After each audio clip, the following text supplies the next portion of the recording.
प्रतिनिधि सभा अन्तर्गतको महिला तथा सामाजिक समितिले एसिड आक्रमण सम्बन्धी कानुनी व्यवस्था र दण्ड सजायलाई समय सापेक्ष परिमार्जन गर्न सरकारलाई निर्देशन दिएको छ। सिंहदरबारमा सोमबार बसेको समिति बैठकले एसिड आक्रमण सम्बन्धी कानुनी व्यवस्था र दण्ड सजायलाई समय सापेक्ष परिमार्जन गर्न आवश्यक देखिएकाले सम्बन्धित विद्यमान कानुनमा आवश्यक संशोधन गर्ने कार्यलाई तत्काल अगाडि बढाउन गृह मन्त्रालयलाई निर्देशन दिएको हो। त्यस्तै कानुन संशोधनका लागि आवश्यक समन्वयका लागि महिला बालबालिका तथा ज्येष्ठ नागरिक मन्त्रालय र राष्ट्रिय महिला आयोगलाई निर्देशन दिएको छ। उत्पीडन सम्बन्धी उजुरीहरू प्राथमिकतामा नपर्ने र उत्पीडन सम्बन्धमा स्पष्ट कानुनी व्यवस्थाको अभाव पनि रहेको देखिएकाले उत्पीडनलाई उजुरी दिन उत्प्रेरित गर्न यस्ता उजुरीहरूप्रति संवेदनशील भई तुरुन्तै सम्बोधन गर्ने व्यवस्था मिलाउन पनि समितिले निर्देशन दिएको छ। बैठकले एसिड खरिद बिक्री कार्यलाई नियन्त्रण एवं व्यवस्थित गर्न र खरिदकर्ताको विस्तृत विवरण अनिवार्य रूपमा अभिलेखीकरण गर्न समेत समितिले निर्देशन दिएको समिति सभापति निरुदेवी पालले जानकारी दिनुभयो।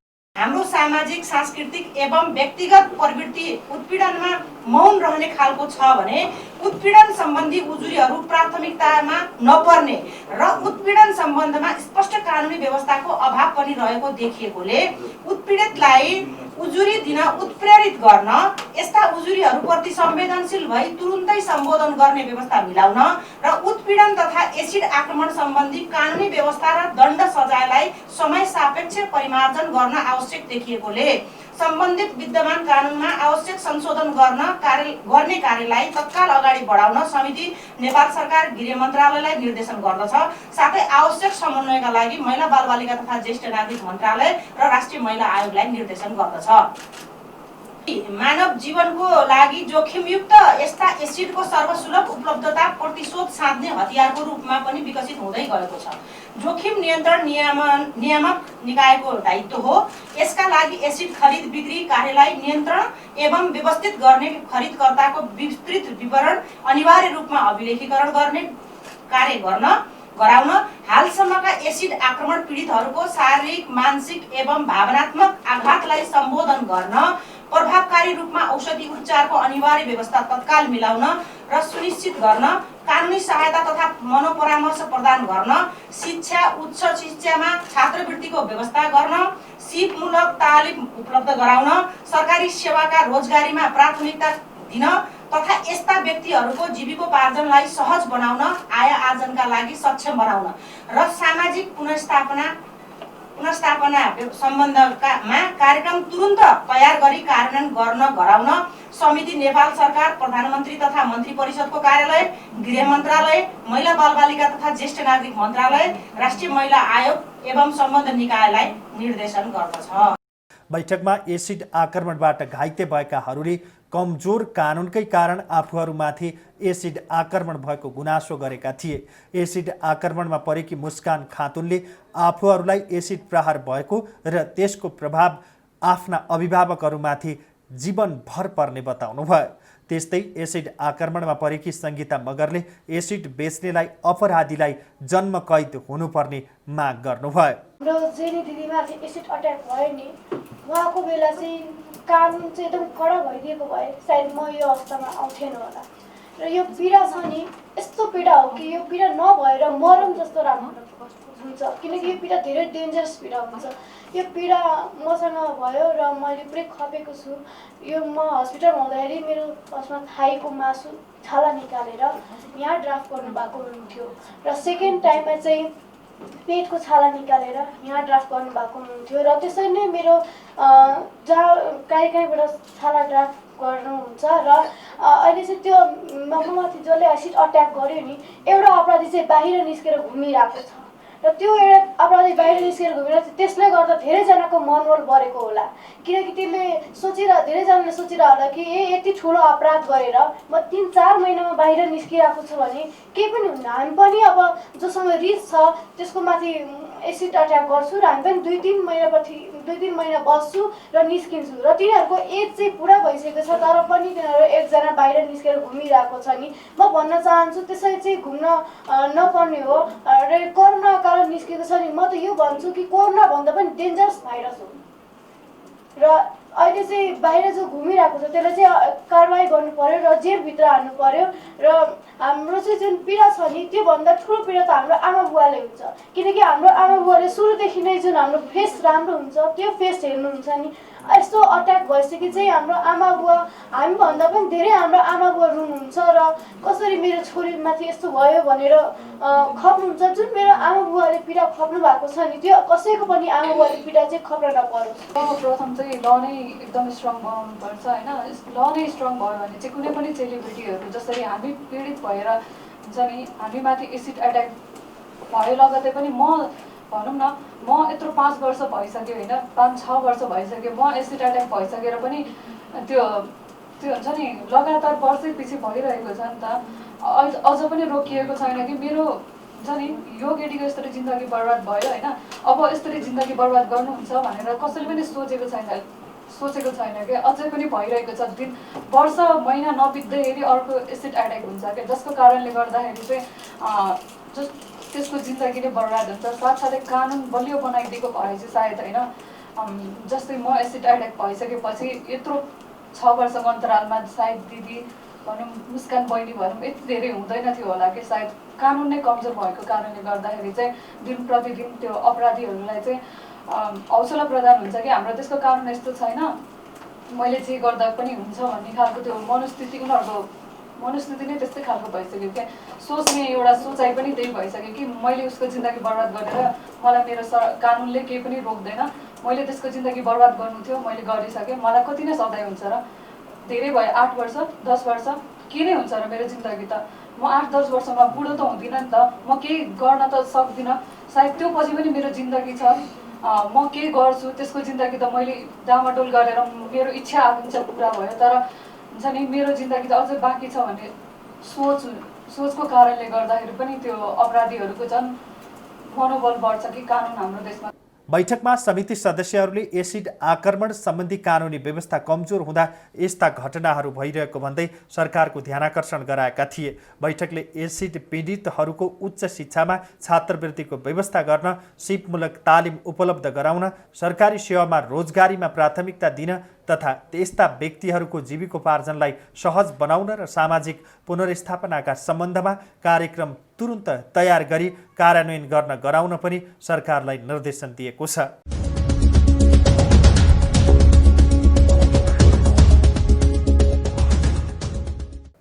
ललितपुरको जावलाखेलमा ऐतिहासिक पार्क निर्माण हुने भएको छ। ललितपुर महानगरपालिकाको वडा नम्बर 4 मा पर्ने जावलाखेलमा महानगरले पार्क निर्माण गर्न लागेको हो।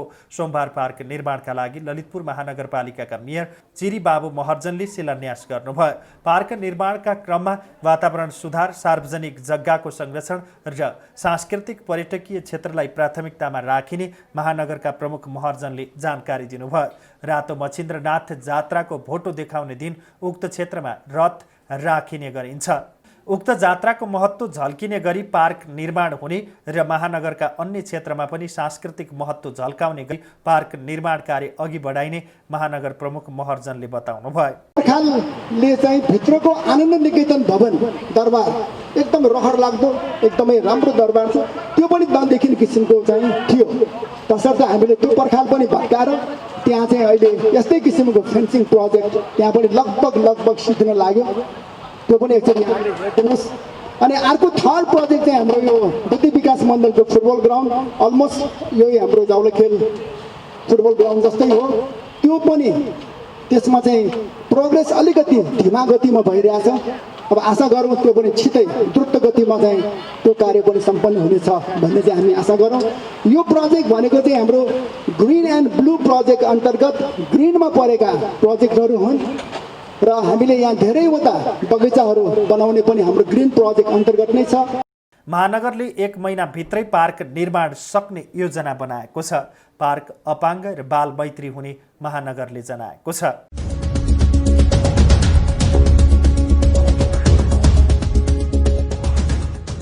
प्रत्येक वर्ष श्रावण शुक्ल पूर्णिमाका दिन मनाइने रक्षाबन्धन जनै पूर्णिमा पर्व देशभर नवयुग पवित्र एवं रक्षाबन्धन धारण गरेर मनाइएको छ। पूर्णिमाका दिन बिहानैदेखि वैदिक सनातन धर्मावलम्बीले नदी, ताल, तलाउ, पोखरीमा गई स्नान गरेर गुरु पुरोहितबाट रक्षासूत्र बाँधेका छन्। गुरुपुरोहितले विधिपूर्वक मन्त्रिएको यज्ञोपवीत एवं डोरो धारण गरेमा नकारात्मक तत्त्वबाट सुरक्षा प्राप्त हुने धार्मिक विश्वास छ। रक्षाबन्धन बाँध्न एवं नयाँ जनै फेर्न बिहानैदेखि पशुपतिनाथ मन्दिर परिसर, बसन्तपुर स्थित अशोक विनायक लगायत बागमती नदीको किनार र मठ मन्दिरमा भक्तजनको भिड लाग्ने गरेकामा यस वर्ष कोरोना सङ्क्रमणका कारण भिड कम गर्न सरकारले आह्वान गरेको थियो। तर पशुपतिनाथ मन्दिर क्षेत्रमा घुइँचो थियो। सत्ययुगमा दानवद्वारा लखेटिएका देवगणलाई गुरु बृहस्पतिले रक्षा विधान तयार गरी जेले गर्दा अत्यन्त बलशाली दानवराज बलि बाँधिए। त्यसैले म तिमीहरूलाई बाँच्छु, जसले तिमी सुरक्षित बन, विचलित नहौ भनी डोरो बाँधेर जोगाएको भन्ने पौराणिक मान्यताका आधारमा चलेको रक्षाबन्धनको परम्परा हालसम्म पनि प्रचलित छ। वैदिक गुरु परम्परा अनुसार यज्ञोपवीत अर्थात् जनैलाई ब्रह्मसूत्र अथवा ज्ञानको धागो भनिन्छ। यस दिन दिदीबहिनीहरूले आफ्ना दाजुभाइको हातमा पवित्र धागो रक्षाबन्धन बाँधेर टीका लगाएर मिठाई खुवाउने प्रचलन पनि छ। परम्परा अनुसार जनै पूर्णिमामा 9 थरीका गेडागुडी मिसाई भिजाएर टुसा उम्रिएपछि क्वाटी बनाई खाने चलन पनि रहिआएको छ।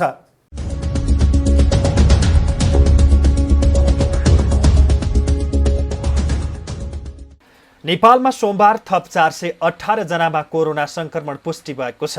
देशका विभिन्न स्थानमा रहेको प्रयोगशालामा परीक्षण गर्दा थप 418 जनामा कोरोना संक्रमण पुष्टि भएको स्वास्थ्य तथा जनसङ्ख्या मन्त्रालयले जनाएको छ।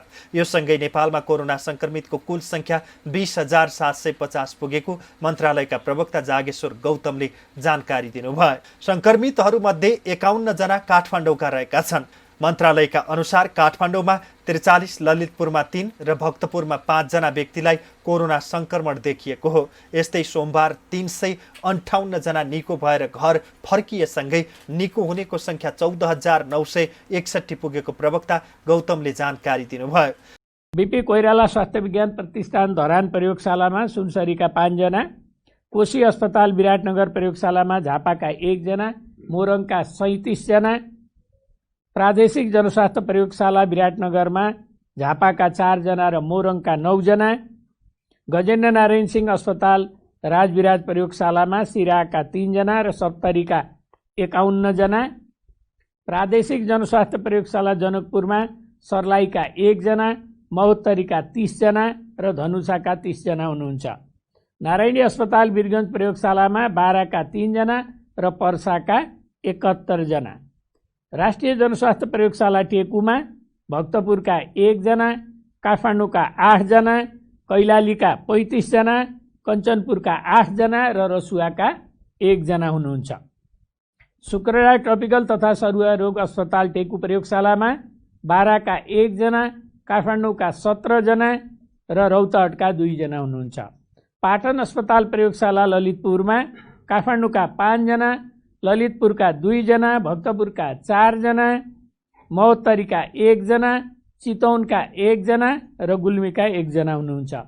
वीर अस्पताल प्रयोगशाला काठमाडौँमा सर्लाहीका 1 जना र काठमाडौँका 2 जना, त्रिभुवन विश्वविद्यालय शिक्षण अस्पताल प्रयोगशालामा काठमाडौँका 1 जना र दोलखाका 1 जना हुनुहुन्छ। यसैगरी नेपाल प्रहरी अस्पताल प्रयोगशालामा काठमाडौँका 2 जना, स्टार अस्पताल प्रयोगशाला सानेपामा काठमाडौँका 5 जना र ललितपुरका 1 जना, वीरेन्द्र अस्पताल छाउनीमा काठमाडौँका 3 जना, पोखरा स्वास्थ्य विज्ञान प्रतिष्ठान पोखरामा कास्कीका 8 जना, प्रादेशिक क्षयरोग केन्द्र प्रयोगशाला पोखरामा स्याङ्जाका 1 जना, प्रादेशिक जनस्वास्थ्य प्रयोगशाला रूपन्देहीका 1 जना, भेरी अस्पताल प्रयोगशाला नेपालगञ्जमा बाँकेका 8 जना, बर्दियाका 1 जना, दाङका 1 जना र कैलालीका 1 जना हुनुहुन्छ। सुर्खेत प्रादेशिक अस्पताल प्रयोगशालामा सुर्खेतका 2 जना, दैलेख पीसीआर प्रयोगशालामा दैलेखका 2 जना, चौरजारी नगरपालिका पीसीआर प्रयोगशालामा रुकुम पश्चिमका 2 जना, सेती प्रादेशिक अस्पताल प्रयोगशालामा कञ्चनपुरका 8 जना, कैलालीका 31 जना र अछामका 4 जना हुनुहुन्छ।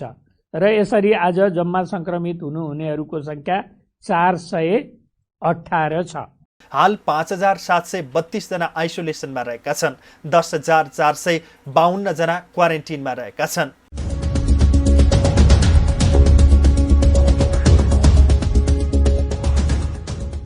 सत्तारूढ नेपाल कम्युनिस्ट पार्टी नेकपाका अध्यक्ष द्वय केपी शर्मा ओली र पुष्पकमल दाहाल प्रचण्ड बीचको वार्ता निष्कर्षविहीन भएको छ। सोमबार बिहान बालुवाटारमा भएको छलफलमा अध्यक्ष द्वयसँगै वरिष्ठ नेता झलनाथ खनाल र संसदीय दलका उपनेता सुभाष नेमाङ पनि सहभागी भएका थिए। प्रधानमन्त्री समेत रहेका ओली जारी स्थायी कमिटी बैठकलाई निरन्तरता दिन समेत तयार छैनन्। सचिवालय बैठक बसेर दुई नेताबीच सहमति गर्नुपर्ने उनको प्रस्ताव छ। स्रोतका अनुसार दुवै नेता आआफ्नो अडानमा टस न मस भएका छैनन्। प्रचण्डले भने जारी स्थायी कमिटी बैठक रोकेर सचिवालयबाट निकास खोज्न नसकिने बताएका छन्। मङ्गलबार साँझ 5 बजे फेरि बस्ने सहमति भएको छ।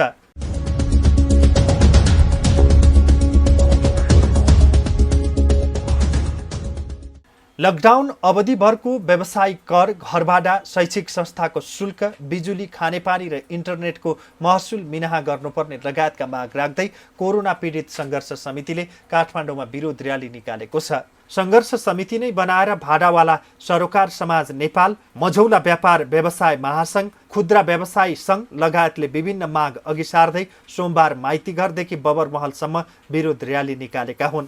किसानलाई समयमै मल, बिउ, बिजन उपलब्ध गराउन, वैज्ञानिक भाडा दर कायम गर्न र भाडावाला आयोग गठन गर्न र बैङ्क तथा वित्तीय संस्थाको ब्याज मिनाहा गर्न पनि माग गर्दै विरोधका कार्यक्रमलाई निरन्तरता दिएको भाडावाला सरोकार समाज नेपालका अध्यक्ष विष्णुजङ बस्नेतले बताउनुभयो। समितिले विभिन्न माग राखेर अनसन बसिरहेका इनफ इज इनफ अभियानको माग पूरा गर्दै अनसनकारीको जीवन रक्षाको माग पनि गरेको छ।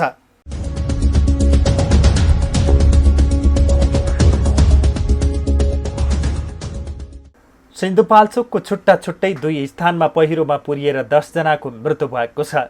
आइतबार राति मेलम्ची नगरपालिका 11मा पुरिएर 8 जनाको मृत्यु भएको हो। कबडहल निर्माणमा खटिएका कामदार बसेको घर पहिरोले पुर्दा 8 जनाको मृत्यु भएको र 1 जनाको जीवितै उद्धार गरिएको हो। उद्धार गरिएका भारतीय नागरिक बारू शाह रहेका छन्। उनलाई उपचारका लागि हेलिकप्टरबाट काठमाडौँको हेम्स अस्पताल ल्याइएको छ।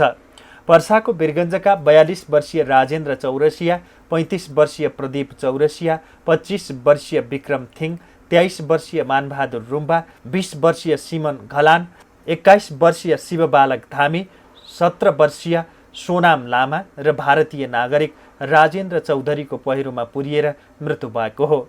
पाँचपोखरी थाङपाल गाउँपालिका 2 बरुवामा पहिरोमा पुरिएर 2 जनाको मृत्यु भएको छ।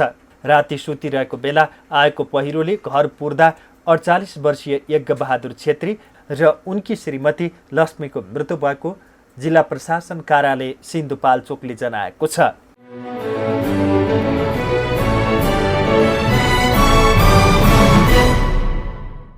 चाइना पाकिस्तान इकोनोमिक करिडोर CPEC-लाई पूरा गर्नका लागि बलुचिस्तान लिबरेसन आर्मी BLA-लाई संयुक्त राष्ट्रसङ्घबाट आतंककारी घोषणा गराउन पाकिस्तानलाई चीनले दबाब दिइरहेको छ। संयुक्त राष्ट्रसङ्घको सुरक्षा परिषदको 1267 अन्तर्गत BLA-लाई राख्न चीनले पाकिस्तानलाई दबाब दिएको हो। चीनले पाकिस्तानलाई यस विषयमा पूर्ण सहयोग गर्ने प्रतिबद्धता व्यक्त गरेको छ। चीन र पाकिस्तान बीचको कूटनीतिक वार्ताको चीनले पाकिस्तानलाई कश्मीर मुद्दा उचाल्न र त्यसमा आफूले पूर्ण सहयोग र समन्वय गर्न आश्वासन दिएको छ। उता इस्लामाबादले हङकङमाथि लागू गरेको कानुन र साउथ चाइना सीको कुरालाई लिएर चीनलाई समर्थन गरेको छ। दुईतर्फी रूपमा चीन र पाकिस्तान समन्वय गरेर बढेका छन्। बेइजिङ र इस्लामाबाद अहिले पाकिस्तानको गम्भीर वित्तीय सङ्कटलाई टार्ने तयारीमा जुटेका छन्। आउँदो संयुक्त राष्ट्रसङ्घको महासभामा पाकिस्तानलाई काश्मीरको मुद्दा उचाल्न चीनले उक्साएको भारतको बुझाइ छ। त्यसैका लागि पनि अहिले चीनले पाकिस्तानलाई साथ दिइरहेको भारतीय मिडियाहरूले लेखेका छन्। चीनले आफ्नो व्यापारिक विस्तार थालेको सिपेकको करिडोरमा BLA र तुर्किस्तान इस्लामिकको बढ्दो गतिविधि साम्य पार्न संयुक्त राष्ट्रसङ्घको सुरक्षा परिषदबाट BLA-लाई आतंककारी घोषणा गराएर प्रतिबन्ध लगाउन चीनले योजना बनाएको छ। पाकिस्तानसँगको व्यापारिक करिडोर मार्फत सोझै पाकिस्तानको गदार बन्दरगाहमा आफ्नो सामान पुर्याउनु र त्यहाँबाट अफ्रिका र मध्यपूर्वमा व्यापारिक सञ्जाल फैलाउनु चीनको अहिलेको रणनीति हो। त्यसका लागि उक्त करिडोरमा विरोध गरिरहेको BLAलाई रोक्न पाकिस्तानलाई चीनले प्रयोग गर्न खोजेको हो। इस्लामाबादले BLAलाई UN को 1267 नम्बरको निर्णय अनुसार प्रतिबन्ध गराउन नचाहे पनि बेइजिङले दबाव बढाएको छ। यो कमिटीले तालिबान र अल कायदा समूहलाई लगाएको जस्तै प्रतिबन्ध BLAलाई लगाउन सक्छ। BLAले चीन पाकिस्तान व्यापारिक करिडोर र चिनिया नौसेनाका लागि र व्यापारिक जहाजका लागि पाकिस्तानी ग्वादार बन्दरगाहको प्रयोगको विरोध गरिरहेको छ। यसै कारण चीनले पाकिस्तानलाई उक्साएर BLAलाई अन्तर्राष्ट्रिय आतंकवादी घोषणा गराई प्रतिबन्ध लगाउन खोजिरहेको हो। BLAले पछिल्ला 2 वर्ष यता कराची स्थित चिनिया दूतावासमा आक्रमण गरेको छ भने कराची स्टक एक्सचेन्ज र गोदार स्थित लग्जरी होटेलमा समेत आक्रमण गरेको छ।